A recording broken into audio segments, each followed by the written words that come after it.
नमस्कार स्टूडेंट्स। आज हम लेसन को ये आपका 5th पेज है, यहाँ से स्टार्ट करते हैं।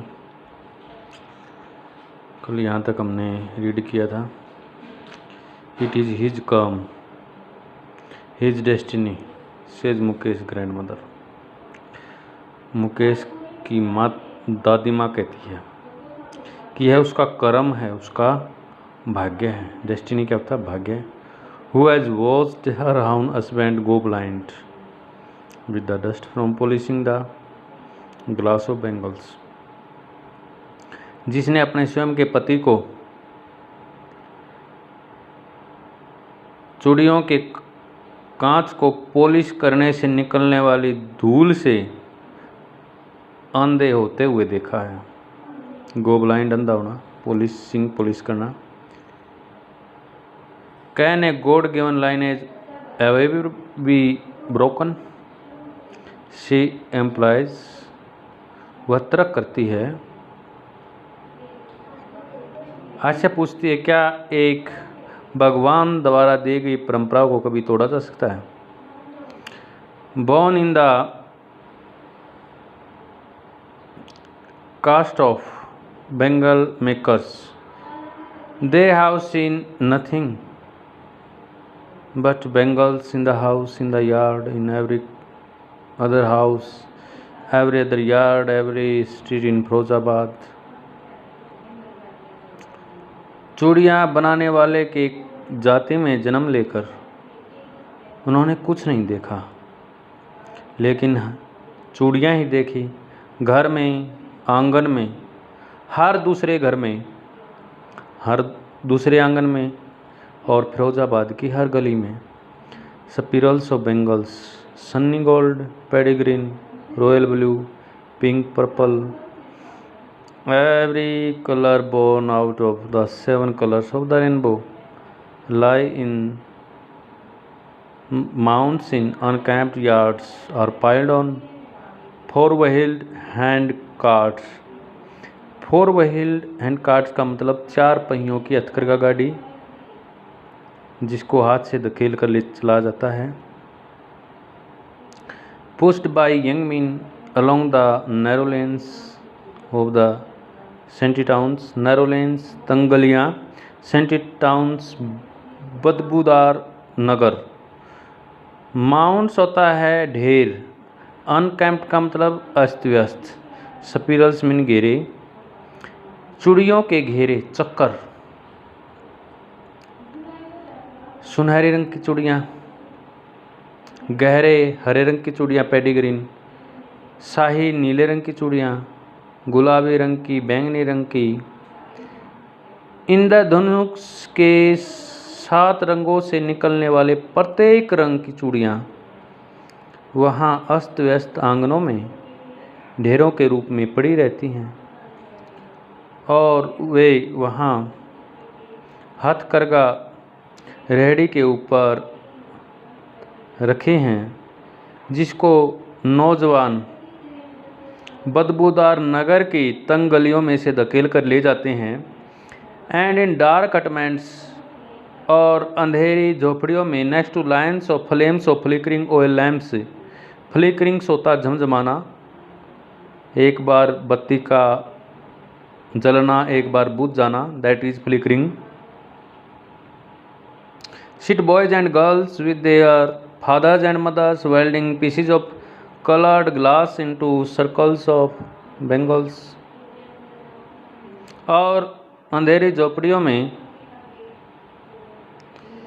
जगमगाते तेल के लैंप या लालटेन की लौ की पंक्तियों से आगे, जहाँ लड़के और लड़कियां अपने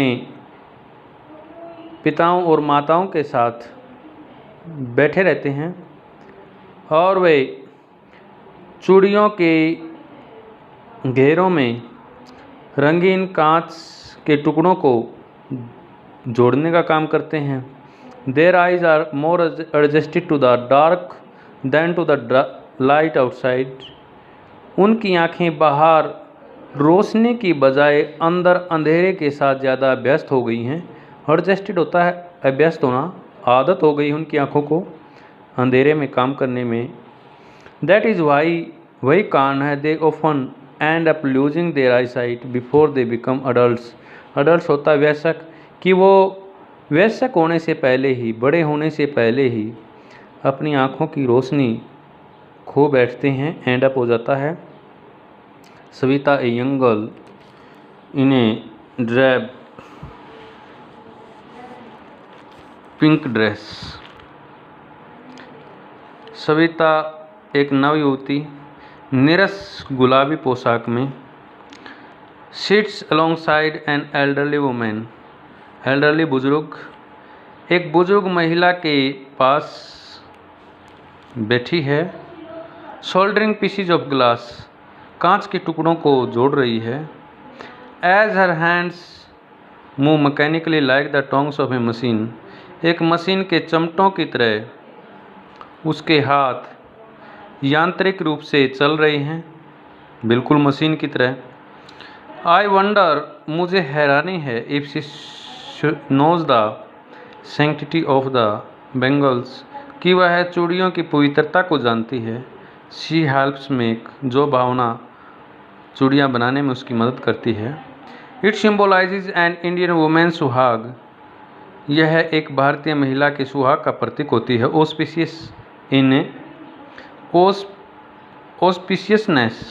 ऑस्पिशियसनेस इन मैरिज, शादी में शगुन का प्रतीक होती है चूड़ियाँ। It will down on her suddenly, यहाँ लेखिका कहती है एक दिन ये चूड़ियाँ उसके हाथों पर भी गिरेंगी, वन डे, एक दिन। When her head is draped with A red well, जहाँ पर उसके सिर को एक लाल ओढ़नी से ढक दिया जाएगा। ड्रेप ढकना, रेड वेल लाल ओढ़नी। Her hands died read with हैना, हैना होता है मेहंदी, और उसके हाथ लाल मेहंदी से रंग दिए जाएंगे।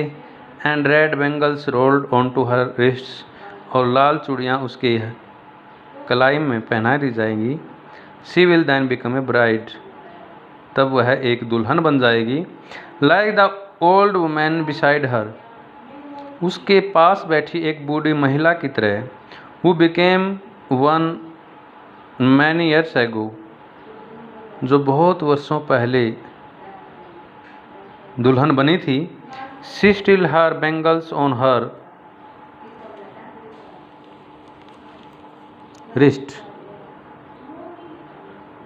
उसकी कलाई में अब भी चूड़ियाँ हैं। But has no light in her eyes, लेकिन उसकी आंखों में कोई रोशनी नहीं है। एक वक्त शेर भर खाना भी नहीं खाया। She says in a voice drained of Joy, drained of Joy का मतलब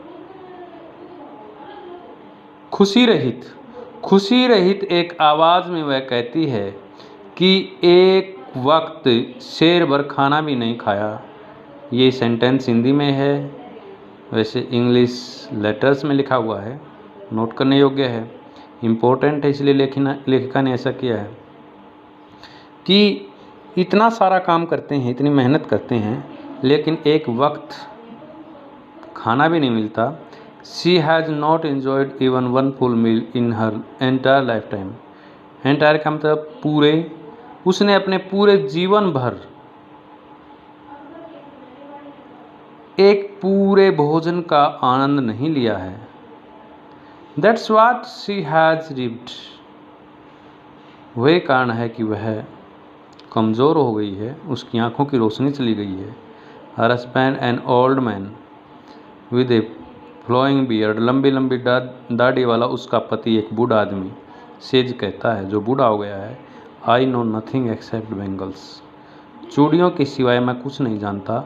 all I have done is make a house for the family to live in, जो मैं सब कर पाया हूँ मेरे परिवार के लिए, मैं केवल एक घर ही बना सका हूँ। हियरिंग हिम, उसकी बात को सुनकर वन वंडर्स, कोई भी हैरान हो जाएगा। If he has achieved what many have failed in their life time, कि उसने कम से कम वो हासिल कर लिया है जो बहुत से चूड़ी बनाने वाले अपनी जीवन भर हासिल नहीं कर पाते, फेल हो गए हैं। He has a roof over his head, उसके सिर पर एक छत तो है। The cry of not having money to do anything except carry on the business of making bangles, not even enough to eat rings in every home। चूड़ियाँ बनाने के व्यापार से, कुछ भी कार्य करने से पैसे का न होने की चीख वहाँ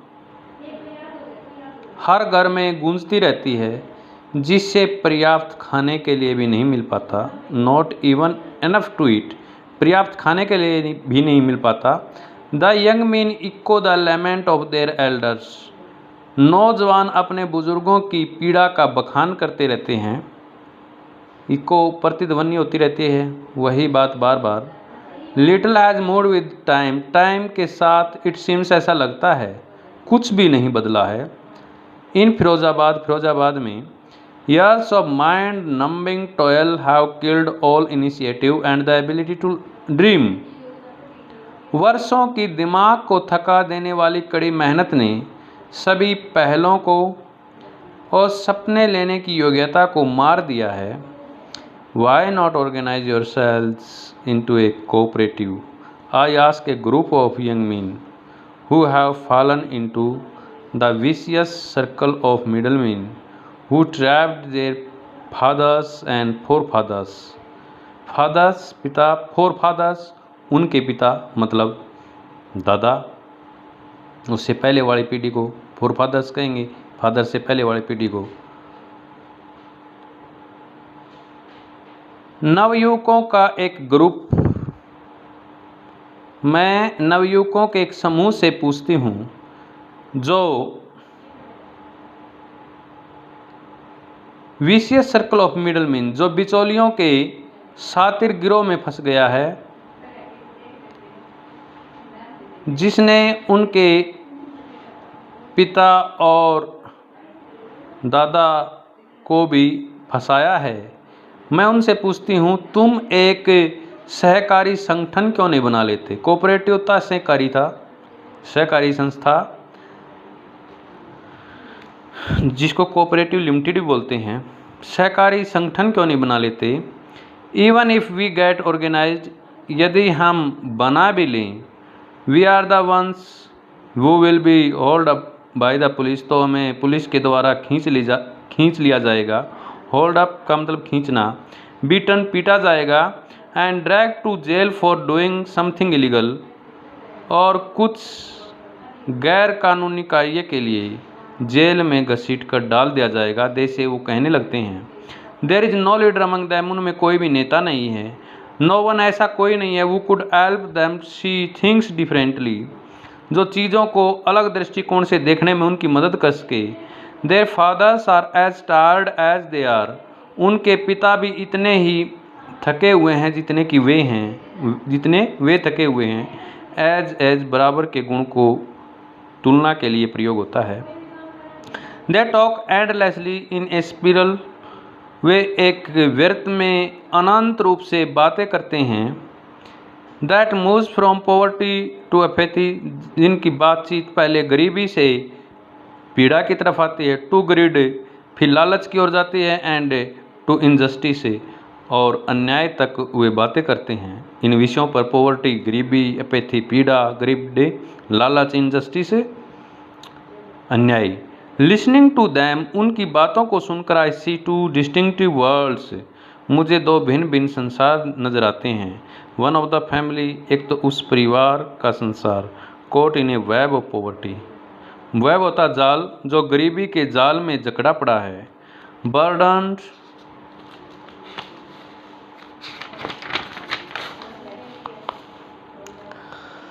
बाय द स्टेजमा ऑफ कास्ट, स्टेजमा होता है दब्बा, जिनके ऊपर एक जाति का धब्बा लगा है। इन विच, जिसमें दे आर बोर्न, उनका जन्म हुआ है। दूसरा संसार, the other A vicious circle of the साहूकार, दूसरा संसार साहूकारों के सातिर गिरोह का संसार है। विशियस सर्कल सातिर गिरोह। द मिडलमैन बिचौलियों का संसार है। द पुलिसमैन सिपाहियों का संसार है। द कीपर्स ऑफ लॉ कानून के रखवालों का संसार है। द ब्यूरोक्रेट्स अफसरशाहों का संसार है। एंड द पॉलिटिशियंस और राजनीतिज्ञों का संसार है, राजनीति लोगों का संसार है। तो दूसरा ये संसार है। और एक गरीबी के परिवार का संसार है। Together they have import the baggage on the child. इकट्ठे होकर उन्होंने, बैगेज होता सामान, थैले, सामान का बोझ बच्चे पर लाद दिया है। That he can not put down, जिस सामान को वह नीचे नहीं रख सकता। बिफोर ही इज अवेयर, इससे पहले उसे पता चलता। He accepts it as naturally as his father, वह इस बोझ को इसी प्रकार स्वाभाविक रूप से स्वीकार कर लेता है जैसे उसके पिता ने स्वीकार कर लिया। टू डू एनीथिंग एल्स, कुछ भी कार्य करना, वुड मीन टू डेयर, साहस करने जैसा होगा। किसी भी कार्य करने का अर्थ साहस करना है। And daring is not part of his growing up, और साहस करना उसके बड़े होने का हिस्सा नहीं है। When I sense A flash of it in Mukesh, जब मैं इसकी एक चमक को मुकेश में भापती हूँ, लेखिका है। आई एम चीयर्ड, मैं खुश हो जाती हूँ। I want to be a motor mechanic, he repeats, वह बार बार कहता, रिपीट करता है कि मैं एक मोटर मिस्त्री बनना चाहता हूँ। He will go to a garage, वह गैरेज में जाएगा। एंड लर्न, और वहाँ सीखेगा। But the garage is a long way from his home, लेकिन गैरेज उसके घर से काफ़ी दूर है। I will walk, he insist होता है जिद करना, वह जिद करता रहता है कि मैं पैदल ही चला जाऊंगा। Do you also dream of flying a plane, क्या तुम एक जहाज उड़ाने का सपना देखते हो? ही इज सडनली साइलेंट, वह अचानक खामोश हो जाता है। नो, ही सेज, वह कहता नहीं। स्टेयरिंग एट द ग्राउंड, जमीन पर घूरते हुए कहता है नहीं। इन ए स्मॉल मर्मर, उसकी छोटी सी बुड़बुड़ाहट में। देयर इज एन एम्बारसमेंट, एम्बारसमेंट का मतलब व्याकुलता, एक व्याकुलता है, एक अक्का बक्कापन है। That has not yet turned into regret, जो पश्चाताप में अभी तक नहीं बदला है। He is content to dream of cars, वह कारों का सपना देखकर ही संतुष्ट है। कंटेंट मीन सेटिस्फाइड, संतुष्ट। दैट ही सीज, जो सपने को वह देखता है। Hurtling down the streets of his town, अपने नगर की गलियों को बक बक करते हुए देखता है। हर्टलिंग मीन बक बक करना। Few airplanes fly over Firozabad, बहुत कम हवाई जहाज फिरोजाबाद के ऊपर से उड़ते हैं। डियर स्टूडेंट्स, ज़्यादा से ज़्यादा वर्ड्स मीनिंग याद कीजिए और इस लेसन को रीड कीजिए, स्टडी कीजिए डीपली। आप जितना भी डीपली लेसन पढ़ोगे, आप किसी भी क्वेश्चन का आंसर देने में योग्य हो जाओगे। आई होप आपको बड़े अच्छे से ये लेसन समझ आया होगा। Thank you, have a nice day.